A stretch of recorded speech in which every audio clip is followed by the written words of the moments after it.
Moto Guru. In this video, I'm going to describe the elements that make up the structure of a custom route. We'll look at how these appear in BaseCamp, how they appear on the Garmin device, and how they're navigated in the real world. So firstly, let's launch BaseCamp. Now before we continue, I'll show you once again how to get the detailed map to appear, as this is something that people often struggle with when using BaseCamp. There are two ways. Either plug in your device and the maps installed on the device will become available, or you can install Garmin Express, add your device, then click Map Options, Install to Computer. Now we have the detailed map, let's plot a simple route. I've already created a folder and list for this example in the library. So I zoom in on London just south of Hyde Park. I make sure the driving activity is selected. I select the list that we're going to use for the example, and I click on the route tool. I'll dismiss this initial dialog box because we want to start plotting the route from scratch, not using existing waypoints. So I start plotting. We'll start north on Palace Gate, so I click there to start the route. We'll continue south to Gloucester Road, so I click to add a via point where Palace Gate becomes Gloucester Road. I'll add an additional via point as we move further south on Gloucester Road, and a final via point on Stanhope Gardens. Next, I right-click or press Escape to complete the route. If I double-click on the route, you'll see we now have 4 via points: a start point, 2 intermediate route points, and an end point. Via points come in 2 forms: alerting via points and non-alerting via points, which are also referred to as shaping points. For clarity, in this video, I'll refer to via points as simply alerting via points or non-alerting via points. I find the term shaping point to be somewhat ambiguous, so I'll avoid using it where possible. Just be aware though that the terms non-alerting via point and shaping point mean the same thing and are interchangeable. There are places within the BaseCamp software where it refers to shaping points. When we get to those sections, I'll clarify that a shaping point just means a non-alerting via point, and I'll keep clarity on those terms. The start point and end point are compulsory alerting via points. So if I select the start point and right click on it, you'll see that the option to change this to a non-alerting via point is not available. Similarly, if I select the end point and right click on that, the option to change that to a non-alerting via point is not available. Intermediate via points, those that sit between the start point and the end point, can be either alerting via points or non-alerting via points. So I've selected the first intermediate via point on the route, which is currently an alerting via point. Now, if I right click on it, I have the option to change it to a non-alerting via point. So you see it says don't alert on arrival, and then in brackets that famous term shaping point, which I really dislike. So now I've turned that alerting via point into a non-alerting via point, and you see it says in brackets won't alert.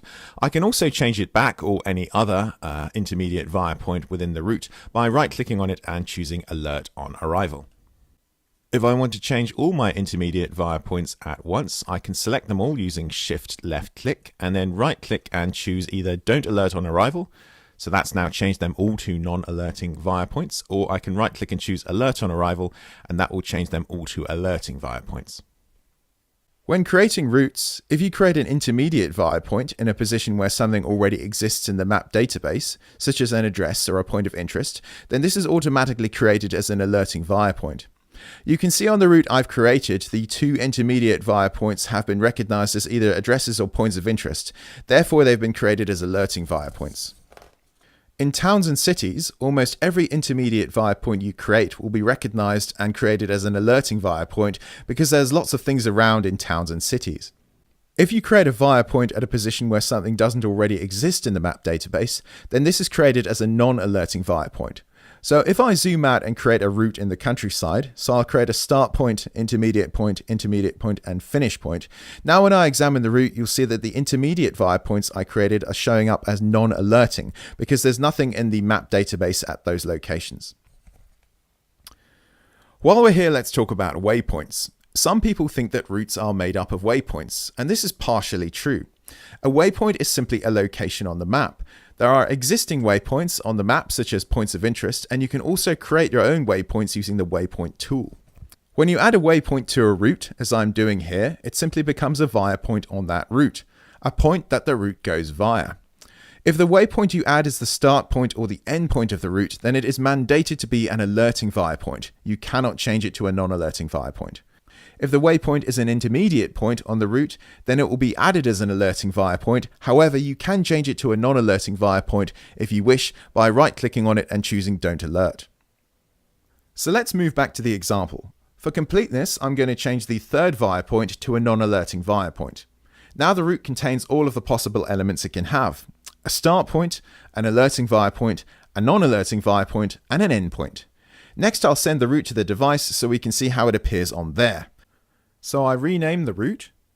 Next, I click on Recalculate to calculate the final changes we've made. Next, I right-click on the route and choose Send to Device, and then click Send. So let's look at the elements one by one.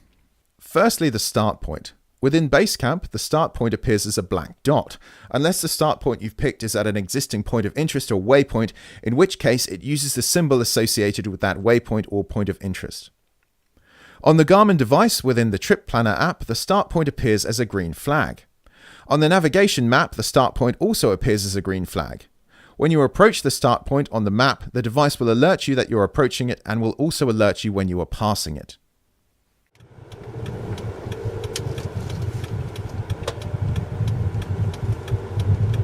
Arriving at Le Petit Sud on the right. Now I know what you're thinking. That flag wasn't green, it was orange. And yes, you're quite correct. The reason that flag is orange and not green was because when I chose to start navigating the route, I chose to navigate from my current location to the start of the route. So my current location became the green flag, and then the start of the route became an intermediate alerting viewpoint on the route, and therefore that flag was orange. Next, let's look at an alerting viewpoint. Within BaseCamp, an alerting viewpoint appears as a black dot, unless the alerting viewpoint is at an existing point of interest or waypoint, in which case it uses the symbol associated with that point of interest or waypoint. On the Garmin device within the Trip Planner app, an alerting point appears as an orange flag. On the navigation map, an alerting viewpoint also appears as an orange flag. When you approach an alerting viewpoint, the device will alert you that you're approaching it, and it will also alert you as you pass it. Arriving at Compune on the left. When starting to navigate a route, you can choose any alerting viewpoint within that route as your start point. This will navigate you from your current location directly to that point using the route preferences you created when you set up the route before proceeding with the remainder of the route. Next, let's look at a non-alerting viewpoint. Within BaseCamp, a non-alerting viewpoint appears as a black dot, unless the non-alerting viewpoint has been created at an existing point of interest or waypoint, in which case it uses the map symbol associated with that point of interest or waypoint. On the Garmin device within the Trip Planner app, a non-alerting viewpoint appears as an orange circle with a grey outline. On the navigation map, a non-alerting viewpoint appears as a light blue dot. When you approach a non-alerting viewpoint, the device does not alert you that you're approaching it, and it will also not alert you when you pass it, although you will see the blue dot on the map.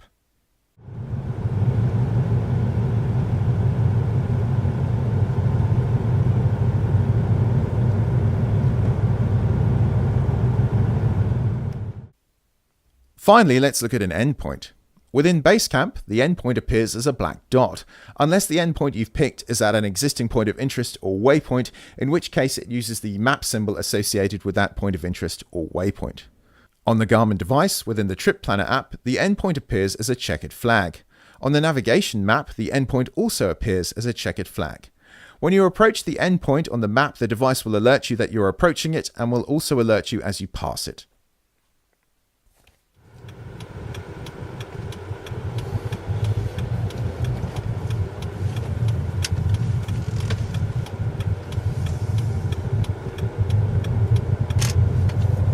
Arriving at Stanhope Gardens and Stanhope Gardens. Next, let's consider the important differences between alerting viewpoints and non-alerting viewpoints. The most important difference between an alerting viewpoint and a non-alerting viewpoint is what happens when you miss one. If you miss an alerting via point because perhaps it was misplaced and was in someone's driveway or a side road, if you miss the alerting via point and continue on the route, the device will recalculate and navigate you back to the alerting via point that you've missed. And this will continue until either you go back to the alerting via point or you click skip on the device. Think of alerting via points as flags on the route that you have to collect. If you miss one, the device will send you back to collect it unless you click skip. Turn left onto Queensgate Terrace. In this example, I'll drive straight past the alerting via point on the route, and you'll notice what happens.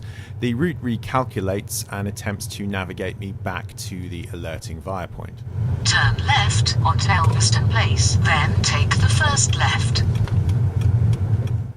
The device will continue to recalculate the route and send me back to the alerting via point that I've missed until I either go back and pass it correctly or I use the skip function. To use the skip function, I click on the menu on the bottom right hand side of the screen and click on skip, and that will skip the last via point that I've passed, and then I can continue on the route from there. So let's look at the example again, and this time I'll pass a non-alerting via point.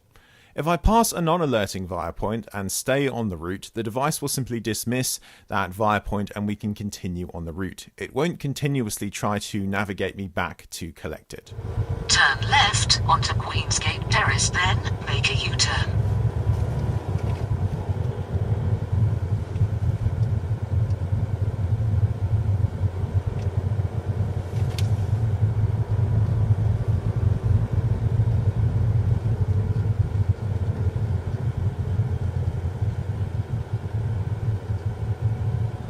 For this reason, I recommend that you only use alerting via points for places you intend to stop. If your alerting via point is just slightly off the route path and you miss it, the device will keep trying to route you back there. In addition to this, as the name suggests, each alerting via point will alert you. Twice, in fact, once as you approach it and once as you pass it. If you've created a route with many via points and they're all alerting, this quickly becomes irritating. If you do wish to use an alerting via point, perhaps to highlight a hazard or a twisty section of road, then you need to make sure it's plotted as accurately as possible on the map. Zoom right in and make sure it's in the right location on the road. Next, let's look at what happens if you deviate from a route that you're navigating. And this could be because perhaps you've made a mistake, or perhaps there are some roadworks or a road closure, and you've had to take a diversion. So when you deviate from a route, the device will recalculate the route to take you back from the location you are in to the next via point on the route, and it will use the route preferences you specified when you created the route to navigate you back there. So in this example, I'm driving off the route down a side street, and now when I pull over and stop and check the map, you'll see it's navigating me back onto the route. If you continue ahead and rejoin the route, one of two things will happen. If all that you have missed are non-alerting via points, then the route will continue to navigate from when you've rejoined it. If you've missed any alerting via points, then the device will try and navigate you back to collect them. If you're on a particularly long diversion, so perhaps there's been a road closure and you're following an official diversion and you're quite far away from the route, I would advise you to perhaps pull over and stop and look at where you are on the map relative to the route. And then I would use the skip function to skip any via points that are perhaps behind you, and then you can continue to the via points that are ahead. If you don't use the skip via point function and you're on a diversion, for example, the device will try and navigate you back to the via points that you've missed.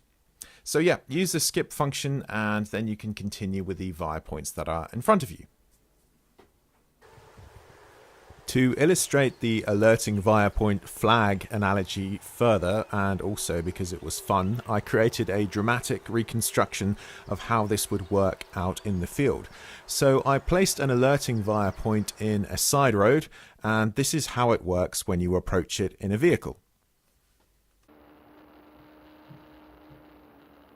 Turn left onto Stocking Green.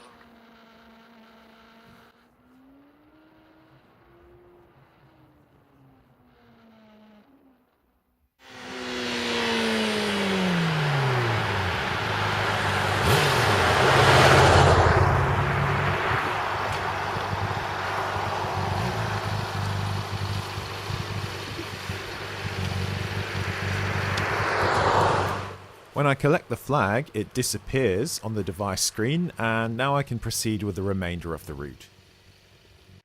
Turn left onto Walden Road.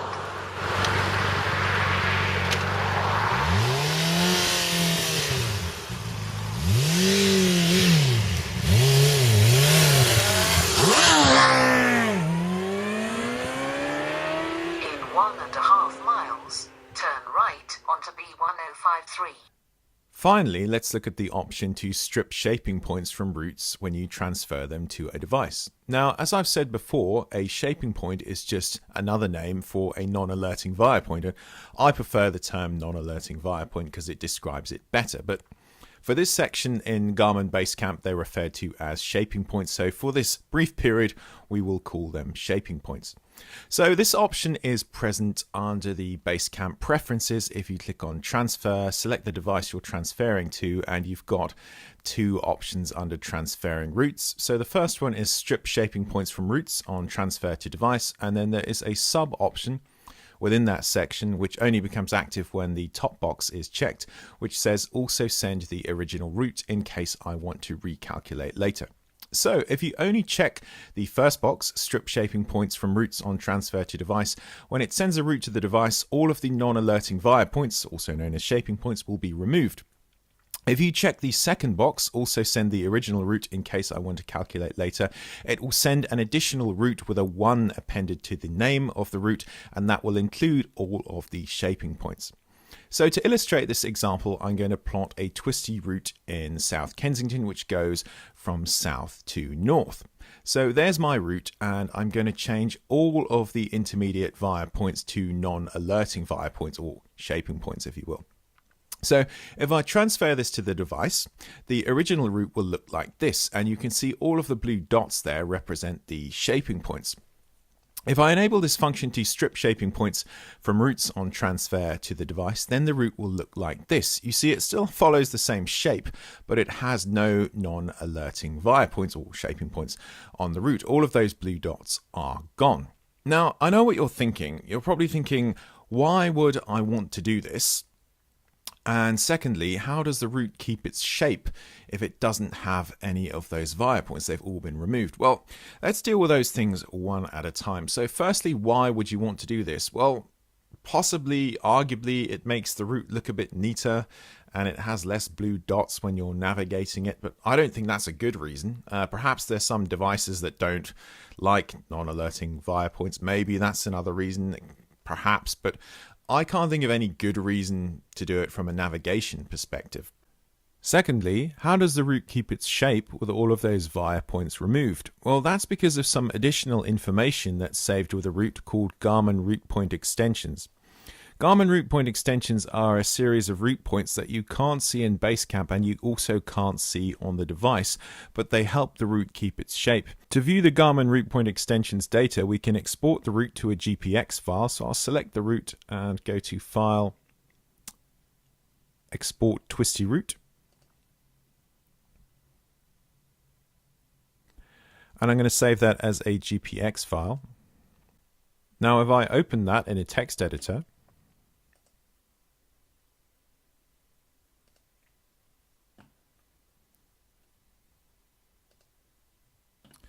we can see in this middle section here, we've got Garmin route point extensions. So these are additional pieces of route data that are held in the route but aren't visible in BaseCamp and aren't visible on the device, but they dictate the route shape. So if I enable the strip shaping points function, so I click on transfer, select my Garmin Zumo and choose strip shaping points from routes on transfer to device. And now I transfer that route to the device. We can now navigate the route. The route will navigate correctly unless you do anything that causes it to recalculate. So for example, if you drive slightly off the route or you make a mistake and it recalculates, then what it will do is it will recalculate directly to the next alerting via point on the route using the route preferences you specified when you created the route in BaseCamp.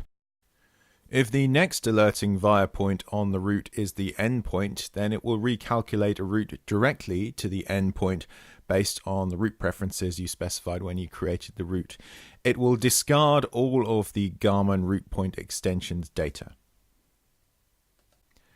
To illustrate this, I'm going to drive the twisty route with all of the shaping points removed, and I'm going to make a mistake on purpose to show you what happens when the route recalculates. Turn left onto South Whale Gardens, then turn right. So here, instead of turning left as instructed, I'm going to proceed by going straight. Shortly after that, the route will recalculate, and what it will do is calculate a route from my current location directly to the next alerting via point using the route preferences I specified when I created the route in BaseCamp. In this example, the next alerting via point is the endpoint, so it recalculates a route directly to the endpoint, and you can see the entire route now has been lost. The twisty sections are gone, all of the Garmin route point extensions data has now been discarded, and we're proceeding in a straight line to the endpoint. So that's as good a reason as any not to remove the shaping points when you transfer routes to the device. Before we close out the video, it's important to understand the concept of routes recalculating when you send them to your Garmin device. So when you send a route you've created in BaseCamp to your Garmin device, it will recalculate for typically one of two reasons. The first reason is if the map version you're using on your Garmin device is different to the map version you're using in BaseCamp, then the route will recalculate. Or secondly, if you specify in BaseCamp preferences, this option here, always match the route to the map on my device when transferring, the route will recalculate when you send it to the device. So what does recalculating mean on the device? Well, what it means is that BaseCamp sends the list of via points to the device, and then the device interprets them into a route. And it may do this slightly differently from how you've done it in BaseCamp. And this is where the problems arise. Now, historically, recalculating has always been seen as terrible, but in reality, it's not. If you've created the route in such a way that it includes enough via points, then so long as the device has a reasonably up-to-date map, then the route will recalculate correctly. Similarly, if you send a route to your friend or a fellow motorcyclist or peer, and they add it to their device, if you've got enough via points and they're in the right locations, then even if it has a slightly different map, it should recalculate correctly, because via points are absolute locations and streets and things typically don't move a great deal. So if you've placed all your via points in the right locations and there's enough of them, then the route will recalculate correctly. If you do something like I showed you just previously and strip out all the shaping points when you send the route to the device, then it has a lot fewer via points to calculate the route from. So if you do strip out all the shaping points, like that option enables you to do, then when the route does recalculate, it will recalculate completely differently. So I would recommend you don't strip out the shaping or non-alerting via points, as I call them, when you send routes to the device. In summary, now we understand the elements that make up a route in BaseCamp. Routes have a start point, one or more intermediate via points, which can be either alerting via points or non-alerting via points, and an endpoint.